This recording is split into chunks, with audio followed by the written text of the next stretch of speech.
E vamos falar do desemprego. Hoje foi divulgada a PNAD pelo IBGE. A taxa de desemprego subiu para 12,6% no trimestre encerrado em abril, atingindo 12,8 milhões de pessoas, com o fechamento de quase 5 milhões de postos de trabalho em relação ao trimestre anterior, sendo que este trimestre agora, desde o mês de março, vinha registrando o impacto do isolamento social, de todas as medidas que foram sendo adotadas para conter o avanço da pandemia.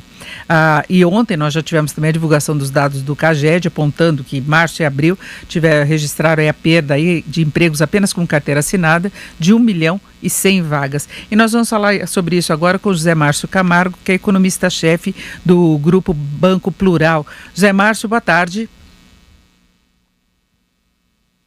José Márcio, não estou te ouvindo. Alô? Agora sim. Então, Zé Márcio, eu queria sua avaliação em relação ao mercado de trabalho. A gente já teve a posição do governo, em certa medida até comemorando o desemprego não ter avançado ainda mais por causa das regras de flexibilização dos contratos que atingiram cerca de 8 milhões de trabalhadores. Agora, a PNAD mostra muito o que aconteceu com o emprego informal também, né? Quer dizer, na verdade, você tem dois tipos de problemas aqui. No dado do CAGED, que é um dado de geração de emprego formal, o que nós observamos foi que você teve uma queda, quer dizer, um aumento muito grande, uma queda muito grande no número de admissões, tá certo? Que teve uma queda de quase 800 mil admissões se comparado com o mesmo mês do ano passado, tá certo? Enquanto que o número de demissões não foi tão grande. E é por isso que o governo está dizendo que, com razão, que deve ter a ver com os programas de preservação de emprego. Ou seja, você está tendo relativamente pouca demissão, mas as empresas não estão contratando, que era de se esperar, porque, afinal de contas, a economia está parada. Tá certo? A PNAD mostra um cenário que tem a ver muito mais com os conta própria, com o setor informal. Você teve uma redução importante no número de ocupações com carteira assinada, mas o setor que mais sofreu foram os trabalhadores por conta própria, foi o setor informal. Então, isso, novamente, é o resultado, tá certo, dessas medidas de isolamento social, que essas pessoas ficaram totalmente sem ter o que fazer.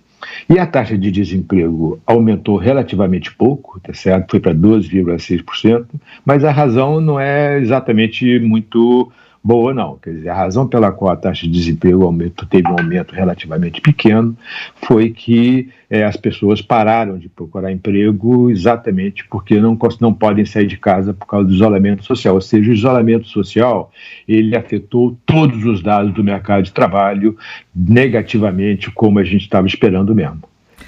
O desalento, né, chegou a 7%. Não é? Chegando a 5 milhões de pessoas, é um novo recorde, e isso mostra bem essa situação que você estava colocando. Agora, a gente fala em termos percentuais de perda de emprego, mas na prática foram 4,9 milhões de postos de trabalho, considerando carteira assinada e sem carteira assinada, e isso entre aqueles que gostariam ou estariam procurando emprego, porque estatisticamente, quando se faz a pesquisa, como você ressaltou, não considera aqueles que saíram mesmo, que não estão nem procurando, porque estão presos em casa. A taxa de participação, quer dizer, o número de pessoas que estão ocupadas mais o número de pessoas que estão desocupadas e estão procurando emprego, caiu muito.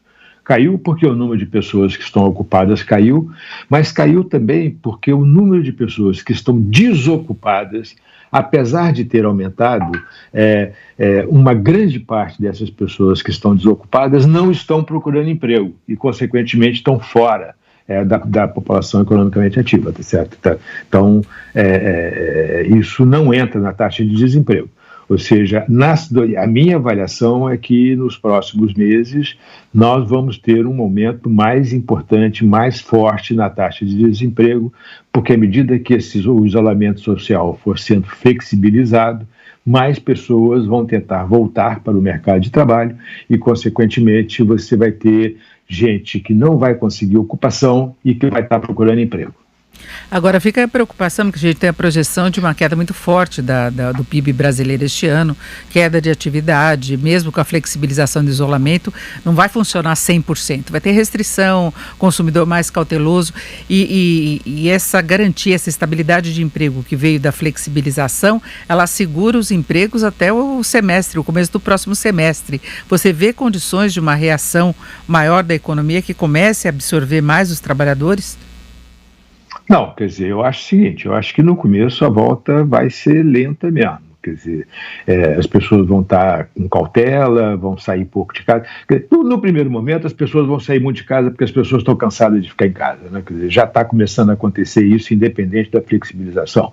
Isso, aliás, era um risco importante, que você estava saindo do isolamento de uma forma desordenada e isso poderia acabar gerando um problema mais grave ali na frente. Agora, os governadores decidiram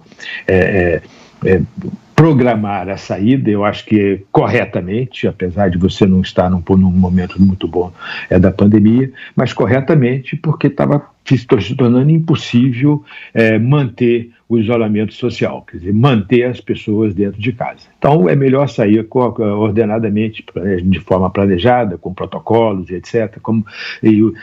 A região sul já está saindo, Rio Grande do Sul, Santa Catarina e Paraná já estão num processo de flexibilização. O centro-oeste também já está saindo, Mato Grosso do Sul, Mato Grosso, Goiás e Minas Gerais já estão saindo de forma ordenada do isolamento, e São Paulo vai começar a sair, e aparentemente o Rio de Janeiro vão começar a sair no dia 1º de junho. Então isso é um processo, acho que no começo vai ser lento, não tem nenhuma dúvida, tá certo? Mas é importante chamar a atenção o seguinte, começando o processo, isso é uma dinâmica. Ele começa lento, tá certo? Vai gerando postos de trabalho lentamente. Quem mais sofreu, como eu falei, foram os informais, foram os conta próprias. Isso significa o seguinte: o barbeiro vai começar a funcionar, aí o bar vai começar a abrir, tá certo?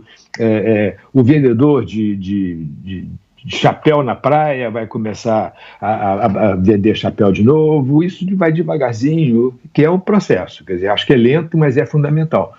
E a tendência a partir dessa saída vai ser que você vai começar a gerar postos de trabalho.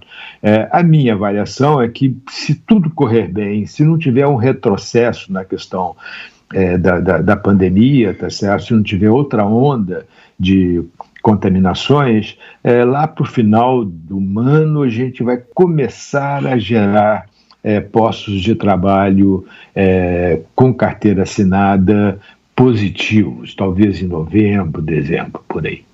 Agora, Zé Márcio, tem uma questão aí que está sendo colocada direto aí pelos empresários como reclamação, que é o fato de o crédito não ter chegado da forma como o governo prometeu.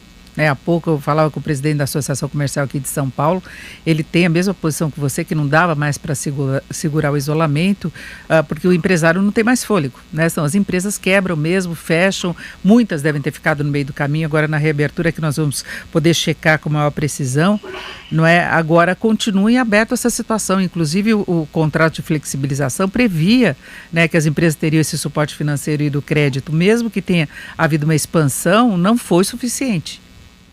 É verdade, quer dizer, o grande problema é um problema de solvência, né, de garantias. As pessoas reclamam dos bancos, mas não é os bancos, quer dizer, o banco empresta dinheiro da população, né, quer dizer, o meu, o seu, o nosso dinheiro que está lá no banco depositado, é esse dinheiro que é emprestado pelos bancos para as pessoas.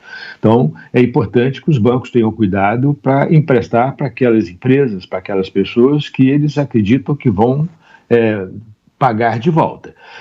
Como você está numa situação em que existe uma enorme probabilidade de que um grande número de empresas acabem se tornando inadimplentes, tá certo? Os bancos realmente têm que ter mais cuidado com o dinheiro que eles estão emprestando. A pergunta é quem vai garantir esses empréstimos. E aí, quer dizer, eu acho que só tem um agente que pode fazer isso, que é o governo. Tá certo? Só o governo pode fazer isso. Agora, o governo também não pode correr o risco de perder todo esse dinheiro. Tá certo? Então, a situação é complicada. Eu acho que agora tem duas coisas. Eles estão mudando um pouco algumas medidas, né? Quer dizer, tem aquela medida que obrigava, que se emprestava para pagar a folha, que 85% era garantido pelo Tesouro e 15% garantido pelo banco. Essa medida eu acho que tinha uma chance grande de ser positiva, mas foi pouco usada. Por que foi pouco usada? Porque o dinheiro era para financiar a folha, só podia ser para pagar a folha de pagamentos. Acontece o seguinte, tem uma quantidade enorme de empresas pequenas e médias no Brasil que não tem folha de pagamento. Quer dizer, no setor de construção civil, por exemplo, uma grande parte das empresas pequenas principalmente, pagam em moeda no fim de semana, tá certo?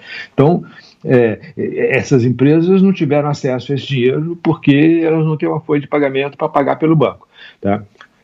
A informação que eu tenho pelos jornais é que eles estão mudando essas condicionalidades de tal forma a permitir que o dinheiro seja usado também para outras despesas correntes, tá certo? Por parte das empresas. Eu acho que isso vai ajudar. Da mesma forma, naquela PEC do orçamento de guerra, quer dizer, você deu permissão ao Banco Central para comprar títulos públicos e privados no mercado secundário. Novamente, se o Banco Central passar a utilizar esse dispositivo, à medida que o Banco Central compre os títulos de empresas pequenas e empresas médias, tá certo? Você vai estar dando garantia que esses empréstimos vão ser pagos. Então, o banco vai ter mais tranquilidade de emprestar. Ou seja, é difícil mesmo, quer dizer, é uma situação totalmente inusitada, completamente diferente de tudo que nós vimos na vida. Você vai ter que ir meio que em tentativa e erro, tá certo? Eu acho que as medidas de mercado de trabalho foram muito boas, tá certo? Tanto que parece que está dando bons resultados. As medidas de crédito foram tentadas, estão sendo menos eficientes, mas eles estão pensando em fazer mudanças que as tornem mais eficientes no sentido de fazer com que o dinheiro chegue diretamente nas empresas, tá certo? Eles aumentaram muito a liquidez, mas ainda não conseguiram chegar no ponto de dar garantia suficiente para os bancos emprestarem essa liquidez. Agora, Zé Márcio, para fecharmos, em relação ao mercado de trabalho, você ainda acredita em avanço mais forte do desemprego nos próximos meses? Sem dúvida, eu acho que ele vai fechar o ano com uma taxa de desemprego entre 15% e 18% da força de trabalho, tá certo? Esse muito... Depende, claro que depende de se vão liberar, se só vão flexibilizar, como que vão flexibilizar, vai ter que voltar se tiver uma rebordose aí com a pandemia, tá certo? Tem um monte de cis daqui até o final do ano, mas em princípio a nossa estimativa aqui na Genial é que a gente vai fechar o ano com uma taxa de desemprego entre 15% e 19% da força de trabalho, que é muito alta, tá? Provavelmente é a taxa de desemprego mais alta que o país já viveu. Perfeito, nós ouvimos o economista Zé Márcio Camargo, da Genial Investimentos, economista-chefe do Banco Plural, do Grupo Banco Plural. Zé Márcio, muito obrigado, uma boa tarde.